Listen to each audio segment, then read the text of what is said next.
देवे गौरवाणी प्रचारिणे निर्विशेष शून्यवादी पाश्चात्य देशतारिणे तप्त कांचन गौरांगी राधे वृंदावनेश्वरी वृषभानुसुते देवी प्रणमामि हरिप्रिय।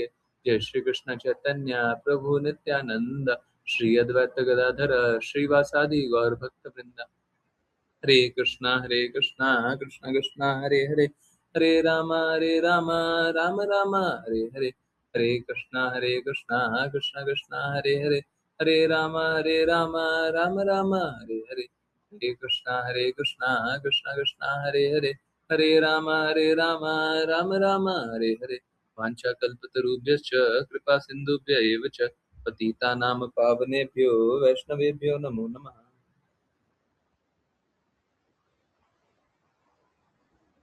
Hare Krishna, Hare Krishna, Krishna Krishna, Hare Hare, Hare Rama, Hare Rama, Rama Rama, Hare Hare, Hare Krishna, Hare Krishna, Krishna Krishna, Hare Hare, Hare Rama, Hare Rama,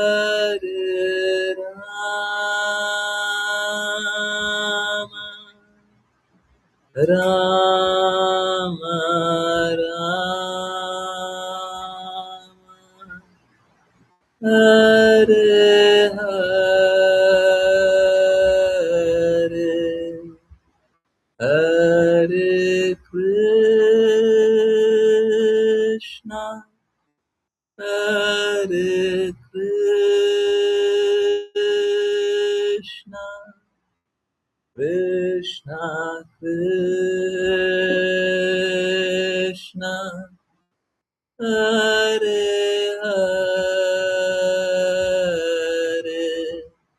Hare, Hare Rama, Hare Rama, Rama Rama, Hare Hare, Hare Krishna, Hare Krishna, Krishna Krishna, Hare Hare, Hare Rama, Hare Rama, Rama Rama,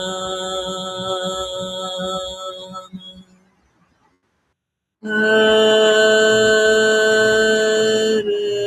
Hare।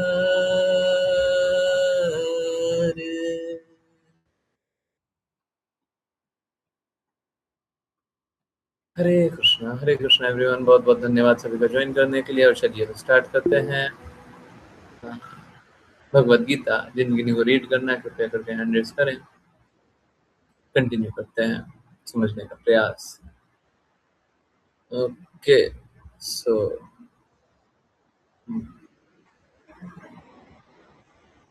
श्लोक number 44। Okay, हरे कृष्णा।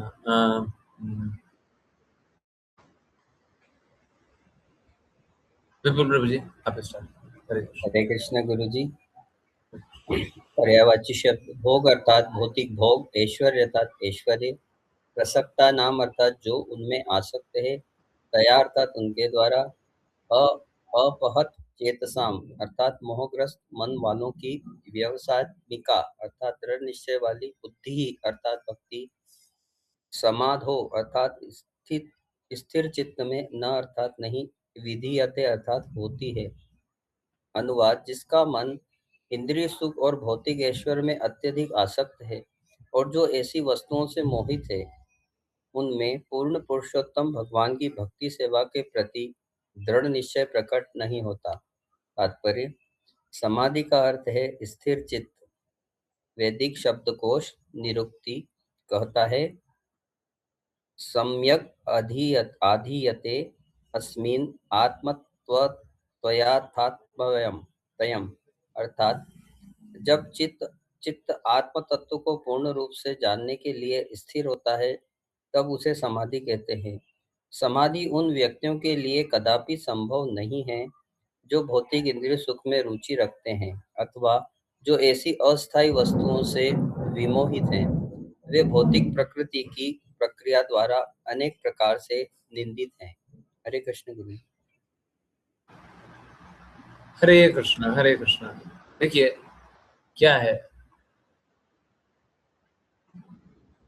हर किसी को सत्य स्वीकारने के लिए मौका मिलता है, परंतु जो माया के प्रभाव में, जो भ्रम में सत्य को नहीं स्वीकारना चाहता है, वो भौतिक जगत के प्रति आकृष्ट रहता है। हम सभी का आकर्षण किसी का भगवान कृष्ण के लिए है और अत्यधिक लोग जो भगवान कृष्ण की बातें स्वीकार नहीं करते हैं, उनका आकर्षण माया के लिए। वास्तव में तो माया भी कृष्णा की शक्ति है, बहिरंगा शक्ति, एक्सटर्नल बहिरंगा शक्ति।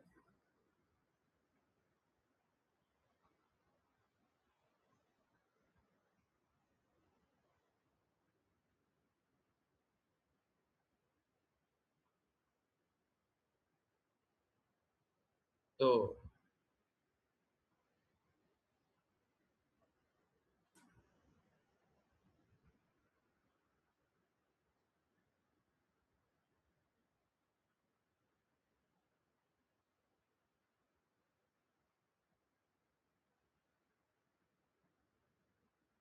जिनका आकर्षण माया के लिए होता है, उनका भी आकर्षण कृष्णा के ही लिए होता है, परंतु बहिरंगा शक्ति, काल्पनिक, मिथ्या, सत्य से दूर, झूठ।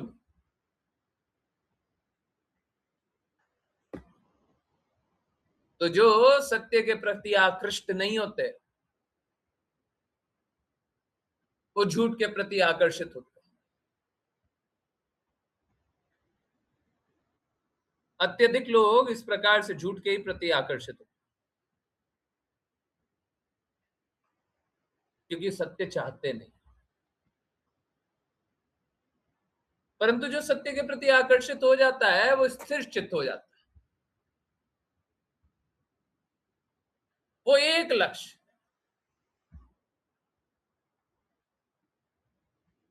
भगवान कृष्ण की प्रसन्नता के लिए कार्य करता है,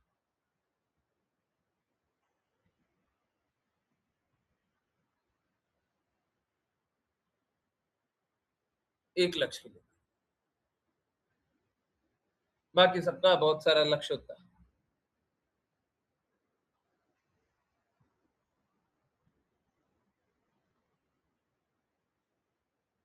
बाकी सारे लोग कभी लक्ष्य को प्राप्त नहीं कर पाते, लोग बोलते हैं कृष्णा को प्राप्त करना मुश्किल है।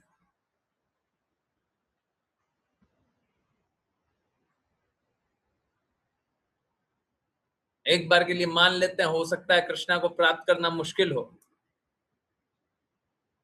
परंतु माया वाला सुख प्राप्त करना तो असंभव है।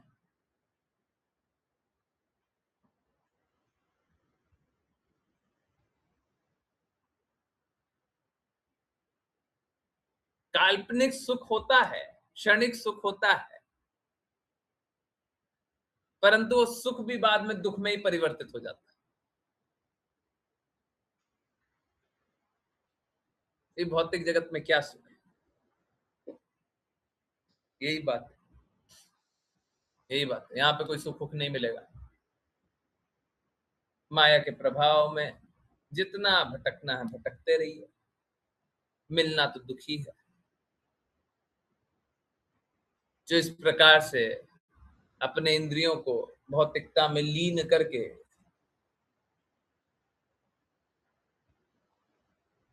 इंद्र सुख की जो कल्पना करते हैं,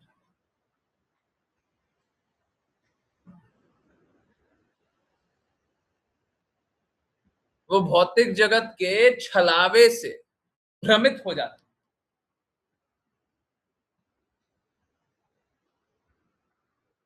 और असली सुख से विमुख हो जाते हैं। असली सुख कभी नहीं मिलता।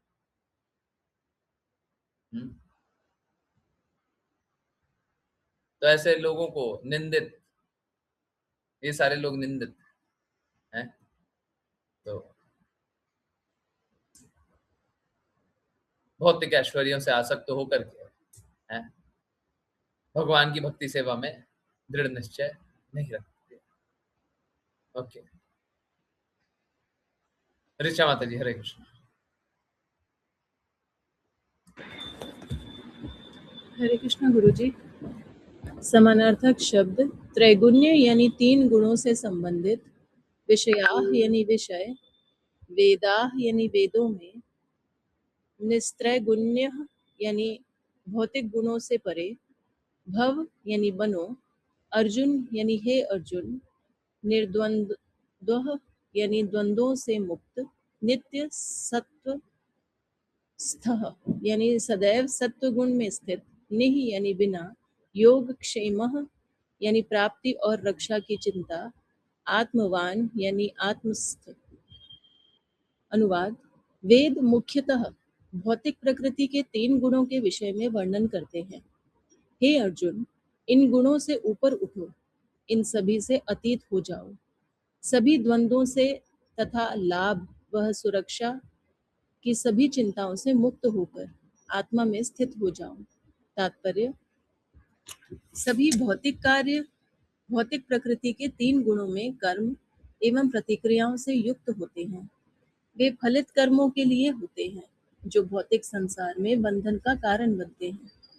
वेद मुख्यतः फलोन्मुख कर्मों का वर्णन करते हैं, जिससे सामान्य जनता को इंद्रिय तृप्ति के क्षेत्र से धीरे धीरे आध्यात्मिक स्तर तक उठाया जा सके। अर्जुन, भगवान कृष्ण के शिष्य एवं मित्र होने के नाते उन्हें वेदांत दर्शन के आध्यात्मिक स्तर तक उठने का सुझाव दिया गया है, जहां आदि में ब्रह्म जिज्ञासा अर्थात परमात्मा के प्रश्न होते हैं। भौतिक संसार में स्थित सभी जीव अस्तित्व के लिए कठिन संघर्ष कर रहे हैं। उनके लिए भगवान ने भौतिक जगत की रचना के पश्चात वैदिक ज्ञान दिया, जो यह सलाह देता है कि कैसे जिएं और भौतिक बंधन से मुक्त हों। जब इंद्रिय तृप्ति के कर्मकांड अध्याय समाप्त हो जाते हैं, तब उपनिषदों के रूप में आध्यात्मिक प्राप्ति का अवसर प्रदान किया जाता है, जो विभिन्न वेदों का भाग है। जैसे भगवद गीता 5वें वेद महाभारत का भाग है। उपनिषद आध्यात्मिक जीवन का प्रारंभ चिन्हित करते हैं। जब तक भौतिक शरीर विद्यमान है, तब तक भौतिक गुणों में कर्म एवं प्रतिक्रियाएं होती हैं। सुख, दुख, शीत, उष्ण जैसे द्वंद्वों का सामना करने में सहनशीलता सीखनी होगी और ऐसे द्वंद्वों को सहन करके लाभ हानि के विषय में चिंताओं से मुक्त होना होगा। यह आध्यात्मिक स्थिति कृष्ण चेतना में प्राप्त होती है जब व्यक्ति पूर्णतः कृष्ण की कृपा पर निर्भर होता है। हरे कृष्ण गुरु जी। हरे कृष्ण हरे कृष्ण। देखिए, दो प्रकार का मार्ग बताया गया है, दोनों प्रकार का मार्ग जान लेते हैं। ओके, तो सबसे पहला मार्ग बताया गया वेद का। पहले एक बार अनुवाद फिर से पढ़ लेते हैं। वेद मुख्यतः भौतिक प्रकृति के 3 गुणों के विषय में वर्णन करते हैं। हे अर्जुन, इन इन गुणों से ऊपर उठो, इन सभी से अतीत हो जाओ, सभी द्वंद्वों से तथा लाभ व सुरक्षा की सभी चिंताओं से मुक्त होकर आत्मा में स्थित हो जाओ। भगवान कृष्ण अर्जुन को बोल रहे हैं कि देखो, वेद जो है ना, भौतिक जगत के 3 गुणों के बारे में वर्णन करता है। हम लोग जानते हैं भौतिक जगत का 3 गुण होता है, सतोगुण, रजोगुण और तमोगुण। और ये सब के परे आध्यात्मिक जगत का सतोगुण अर्थात शुद्ध सात्विक। तो आप लोग शास्त्रों में बहुत बार सतोगुण देखेंगे। तो सतोगुण दो दो जगत का होता है, भौतिक जगत का भी होता है, आध्यात्मिक जगत का भी होता है। सतोगुण में बहुत बार आध्यात्मिक जगत की बात भी बोल दी जाती है, भौतिक जगत की बात भी बोल दी जाती है, परंतु हम शुद्ध सात्विक की बात कर रहे हैं। ये तीनों गुणों से ऊपर उठ करके क्या करना है? आध्यात्मिक कर्म, कृष्णा के लिए कार्य करना है। देखिए, प्रकृति के ये 3 गुण है ना, सुनने में बड़ा अच्छा लगता है। तो 3 गुण में है कि आप भौतिक इंद्रिय तृप्ति भी करते रहो और धीरे धीरे अपना विकास करते रहो। सुनने में बड़ा अच्छा लग रहा है कि आपको कुछ त्यागना नहीं पड़ेगा। परंतु अगर आपको जन्म जन्मांतर इसी प्रकार से संघर्ष करना है, तो ये बहुत अच्छा तरीका है कि आप कम से कम वेदों का पालन कीजिए। धीरे धीरे किसी जन्म में मौका मिलेगा तो जाकर के आप भगवत भक्ति को स्वीकार कर लीजिएगा। धीरे धीरे मौका मिलेगा तो आप भगवत भक्ति को स्वीकार कर लीजिएगा। अगर ऐसा हुआ कि आपने वेदों के नियमों का पालन नहीं किया, नीचे गिर गया, तो अगले जन्म में पशु जीवन मिलेगा, पशु जीवन।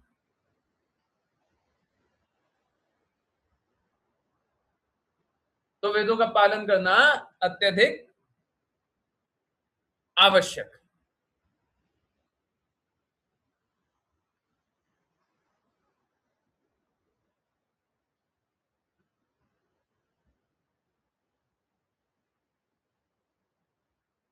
ये तो भौतिक जगत के लोगों के लिए बताया जा रहा है, जो भौतिक अस्तित्व में बहुत अच्छे से रहना चाहते हैं, इंद्र तृप्ति करते रहना चाहते हैं। परंतु अर्जुन जैसों के लिए, अब क्योंकि अर्जुन ये बात स्वीकार कर रहे हैं, तो हम लोग जो अर्जुन की बातों का पालन करने का प्रयास कर रहे हैं, हम लोग जो भगवान कृष्ण की बातों का पालन करने का प्रयास कर रहे हैं, तो हमारे लिए क्या है? इन तीनों गुणों से उठना पड़ेगा। क्योंकि अगर इन तीनों गुणों में रहे तो हम लोगों को बहुत संघर्ष करना पड़ेगा, बहुत स्ट्रगल करना पड़ेगा।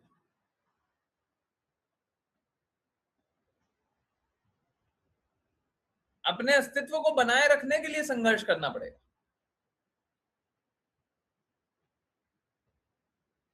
तो हमें इन तीनों गुणों से ऊपर उठ करके शुद्ध सात्विक स्तर पे हमको भक्ति करनी चाहिए।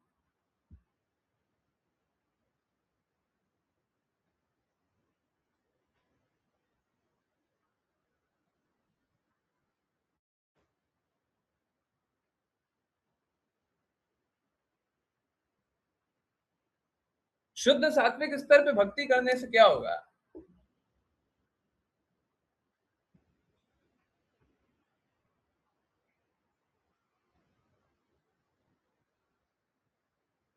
कि जो इस जगत में ये संघर्ष है सतोगुण रजोगुण तमोगुण का, ये जो संघर्ष है,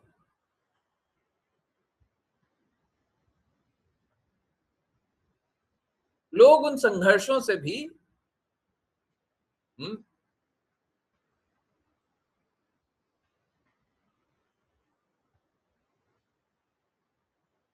अपने आप को बचा नहीं पाएंगे। कंटिन्यूअस संघर्ष चल रहा है। जब शुद्ध सात्विक स्तर पे चले गए तो अभी जैसे जान रहे थे एकदम शांत,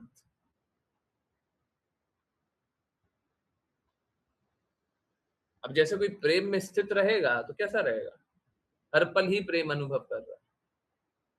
प्रेम का अभाव रहेगा तो कष्ट अनुभव करेगा, अब प्रेम में स्थित रहेगा तो शांत रहेगा।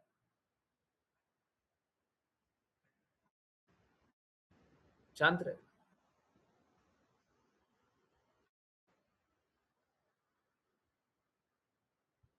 यही बात।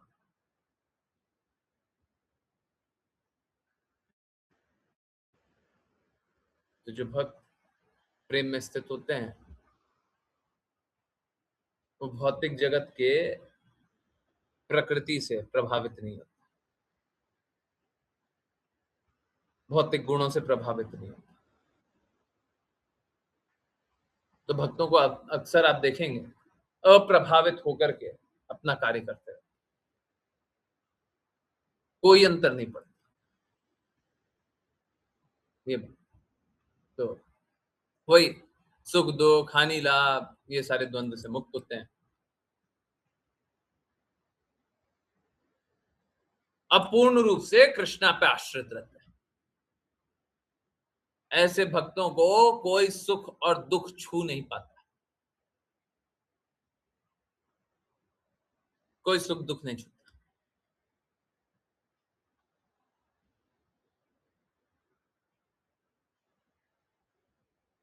सब कुछ आता है जाता है।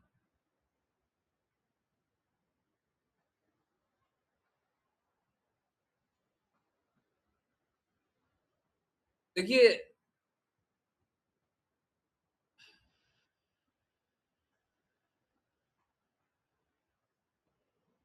यहाँ पे तो कम लोग हैं 9 PM वाली क्लास में,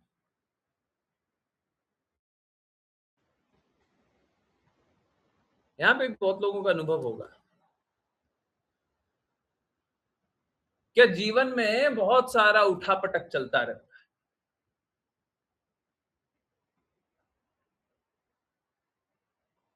परंतु जब हम भगवान कृष्ण की बातों को सुनते हैं तो संभाव स्थिति में आ जाते हैं।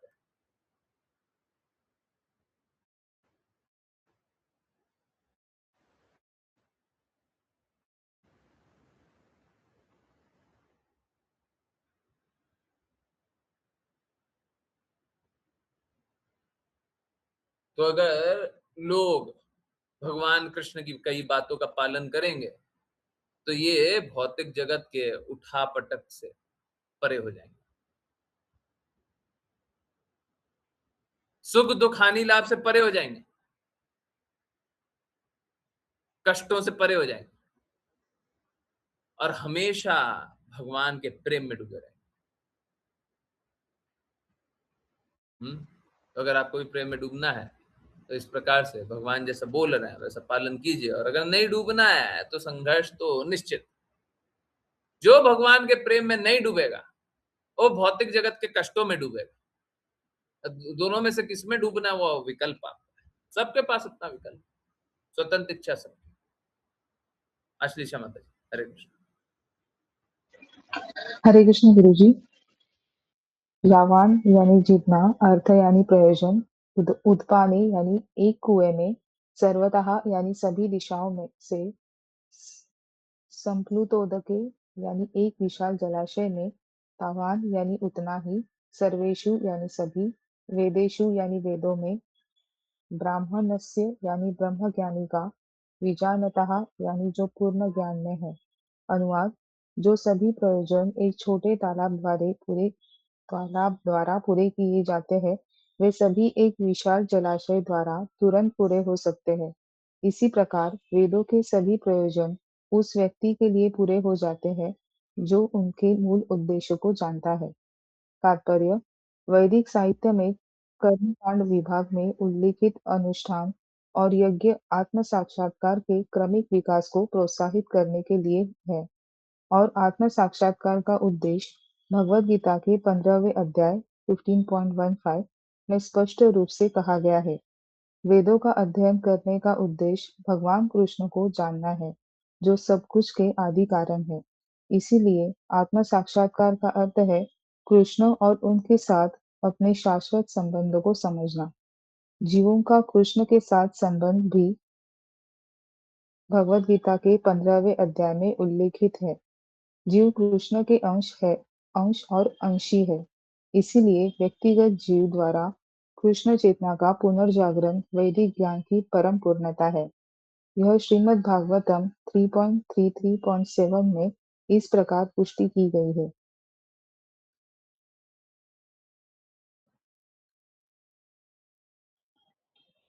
हे मेरे प्रभु, जो व्यक्ति आपके पवित्र नाम का कीर्तन कर रहा है, भले ही वह चांडाल यानी कुत्ते खाने वाले जैसे नीच कुल में जन्मा हो, वह आत्म साक्षात्कार के उच्चतम स्तर पर स्थित है। ऐसे व्यक्ति ने वैदिक अनुष्ठानों के अनुसार सभी प्रकार के तप और यज्ञ किए होंगे तथा सभी पवित्र तीर्थस्थानों से स्नान करने के बाद वैदिक साहित्य का कई कई बार अध्ययन किया होगा। ऐसा व्यक्ति आर्य कुल का श्रेष्ठ माना जाता है। इसीलिए व्यक्ति को वेदों के उद्देश्य को समझने के लिए पर्याप्त बुद्धिमान होना चाहिए, केवल अनुष्ठानों से आसक्त नहीं होना चाहिए और इंद्रिय तृप्ति के बेहतर स्तर के लिए स्वर्गीय राज्यों में उन्नत होने की इच्छा नहीं करनी चाहिए। इस युग में सामान्य व्यक्ति के लिए वैदिक अनुष्ठानों के सभी नियमों और वेदांत तथा उपनिषदों के आदेशों का पालन करना संभव नहीं है। वेदों के उद्देश्यों को पूरा करने के लिए बहुत समय, ऊर्जा, ज्ञान और संसाधनों की आवश्यकता होती है। यह इस युग में मुश्किल से संभव है।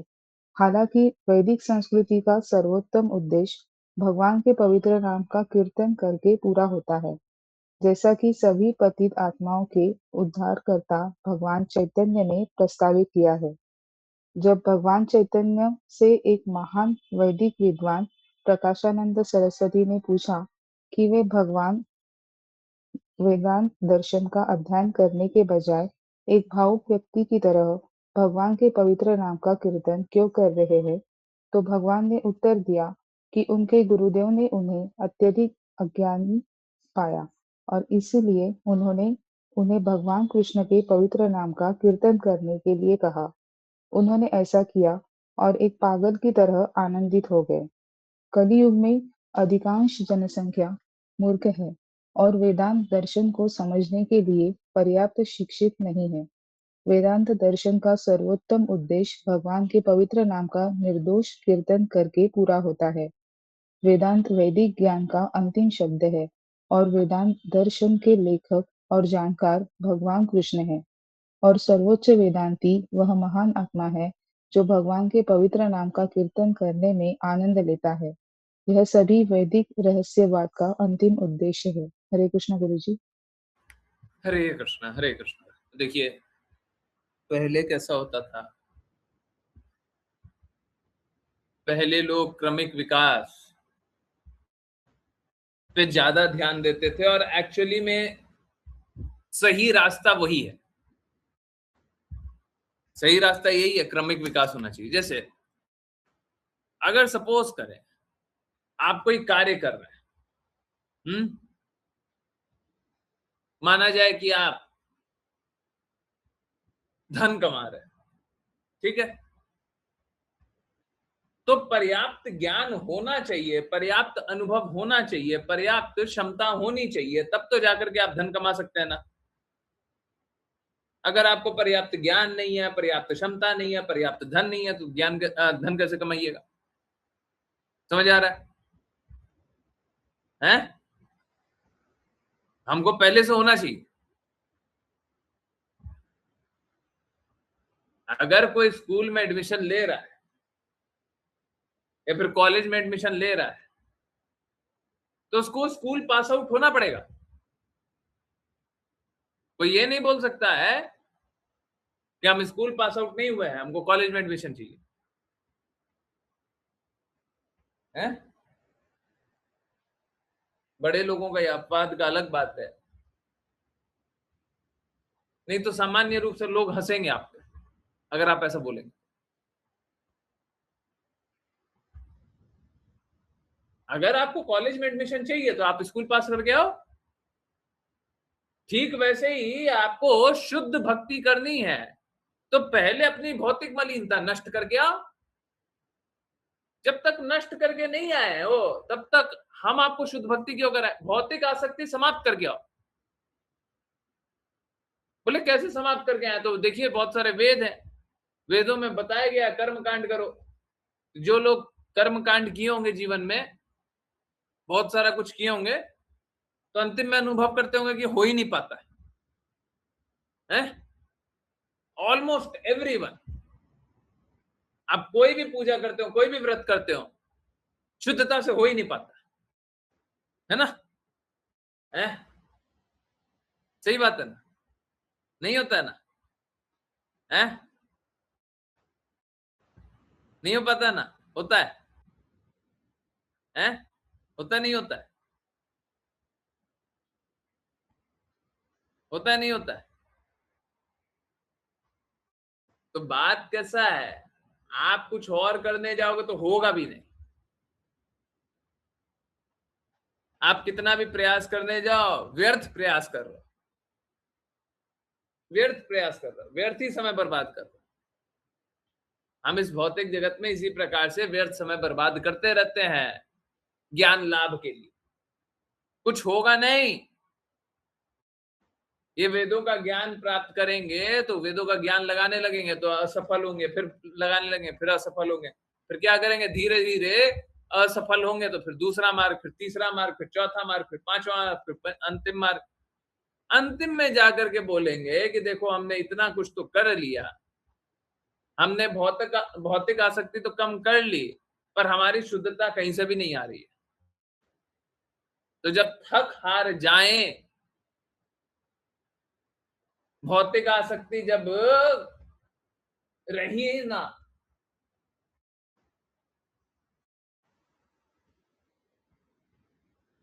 और इतने ज्यादा थक जाएं, ये नहीं कि सुसाइड कर ले, सुसाइड करने पे फिर से संघर्ष मिलेगा, चिंता मत कीजिए। जब इतने थक जाएं भौतिक जगत से कि भौतिक जगत के प्रति उदासीन हो जाएं, समझ आ रहा है? भौतिक जगत के प्रति उदासीन हो जाए मतलब ना अच्छा में ना बुरा में हम अप्रभावित हो जाए। और जब अप्रभावित हो जाए तब कृष्णा की भक्ति करिए। कृष्णा की भक्ति करना सभी के लिए नहीं है। भगवान कृष्ण की भक्ति उनके लिए है जो भौतिक आसक्ति को छोड़ चुके हैं। तो वास्तव स्थिति क्या है? वास्तव स्थिति तो यही है, हम लोगों की भौतिक आसक्ति छुट्टी थोड़ी ना है। बिल्कुल नहीं मिलना चाहिए कृष्णा भक्ति, बिल्कुल नहीं मिलना चाहिए एकदम। सॉरी, बहुत कड़वे शब्द है, बहुत ही कड़वे शब्द है, मैं इसी शब्द में बोलना चाहता हूं ताकि समझ में आए, चला करके बोल रहा हूं। हमको लात मार के निकाल देना चाहिए भक्ति करने आते। तुम कैसे आ गए? तुम तो भौतिक जगत में आसक्त हो, निकलो निकलो यहां से। परंतु क्योंकि कली काल में बैठे हुए हैं तो हम पे हरि गुरु वैष्णव सब कृपा कर रहा है कि देखो इस काल में, इस कली काल में जहां पे सब पतित है, सब जगह धर्म के विरुद्ध कार्य हो रहा है,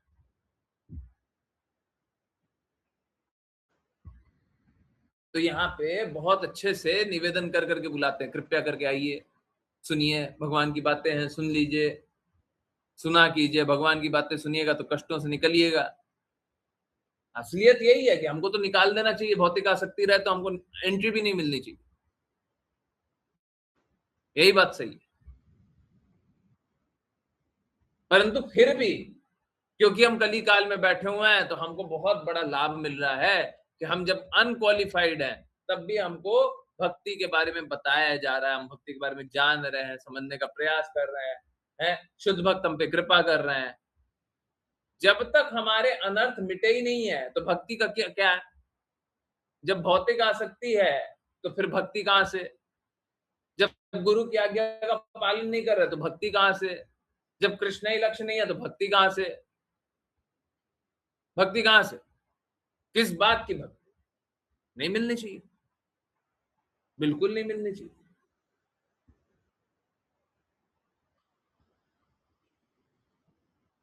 तो मिलती क्यों है? बस इसी कारण से।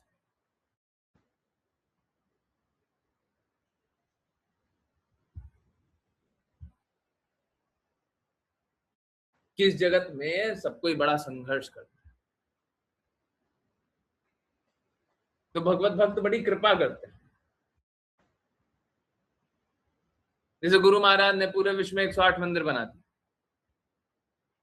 बहुत कृपा कर, सब जगह भगवत गीता उनने तो ओरिजिनली दिया था, सब जगह Bhagavad Gita as it is original पहुंचा है, बात के लोग एडिट कर दिया, परंतु उनने तो ओरिजिनली दिया।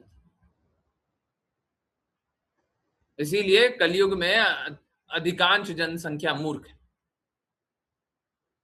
मूर्ख लोगों क्या भक्ति करेगा? और भक्ति छोड़िए, वो क्या वेदांत पढ़ लेगा, शास्त्रों को पढ़ लेगा, वेदों को पढ़ लेगा? कुछ नहीं पढ़ेगा। आप लोगों का भी निश्चित रूप से कभी ना कभी कोई वेद पढ़ने का, कुछ पढ़ने का कोशिश किए होंगे और थोड़े दिन में छोड़ दिए होंगे, वो है ना? है कुछ पढ़ने का प्रयास किया, बीच में छोड़ दिया है। रामचरितमानस भी है, रामायण, वाल्मीकि रामायण है, क्या भगवत गीता स्वयं से पढ़ने का कोशिश किया होगा, बीच में छोड़ दिया होगा, क्योंकि समझ में तो आना है नहीं, अब पालन करना है नहीं। अब कर भी लिए तो जन्म जन्मांतर तक संघर्ष करते रहिए, और जब पालन भी कीजिएगा ना तो जन्म जन्मांतर में स्ट्रगल करते रहिए, तब जाकर के भगवत गीता में जैसा लिखा हुआ है, of all the Vedas I am to be known, भगवान कृष्ण बोलते हैं सारे वेदों को जान करके तुम मुझे जानोगे। सारे वेदों का जानने का लक्ष्य क्या है? भगवान कृष्ण को जानना, ये बात।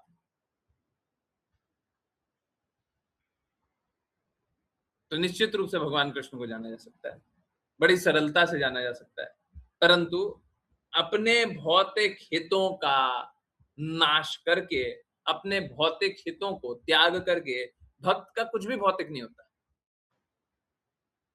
यूं तो वो सारे कार्य करता है पर कुछ भी भौतिक नहीं होता।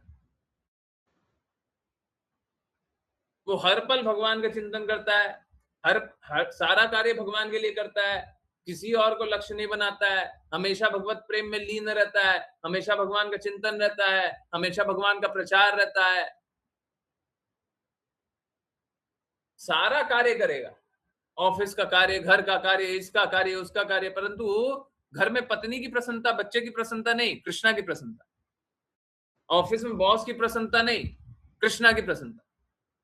हर स्थिति में मात्र एक ही को प्रसन्न करना है, कृष्णा और उनके विस्तारित रूप, अगर गुरु, और किसी की प्रसन्नता के लिए काम करना ही नहीं।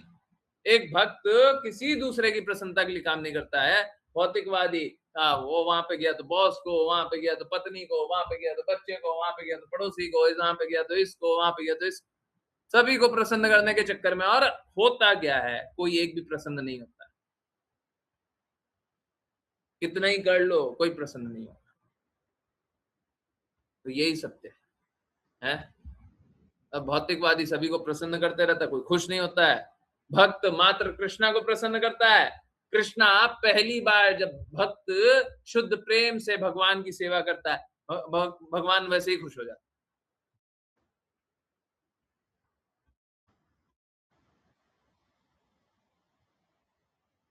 हमें प्रॉब्लम है तो बस इतना ही है कि शुद्ध प्रेम से कृष्णा की सेवा नहीं कर रहा। अगर कोई भी शुद्ध प्रेम से भगवान कृष्ण की सेवा करेगा तो भगवान प्रसन्न हो जाएंगे। ठीक है, आई होप सभी को इतनी बातें तो समझ में आ गई होंगी। चलिए अब करेंगे वैष्णव प्रणाम मंत्र, फिर किन्हीं की कोई जिज्ञासाएं होंगी तो चैट में आई मी लिख दीजिएगा, या फिर हैंड रेस भी कर सकते हैं। ओके, वैष्णव प्रणाम मंत्र करेंगी तेजस्वी माता जी। हरे कृष्ण। हरे कृष्ण गुरुजी। वाञ्छकल्पतरुभ्यश्च वाञ्छकल्पतरुभ्यश्च कृपा सिन्धुभ्य एव च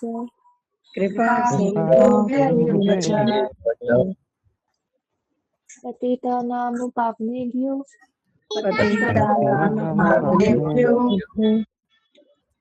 वैष्णवेभ्यो नमो नमः। अनंत कोटि वैष्णव वृंद की जय भगवान श्री भक्ति वेदांत स्वामी श्रील प्रभुपाद की जय।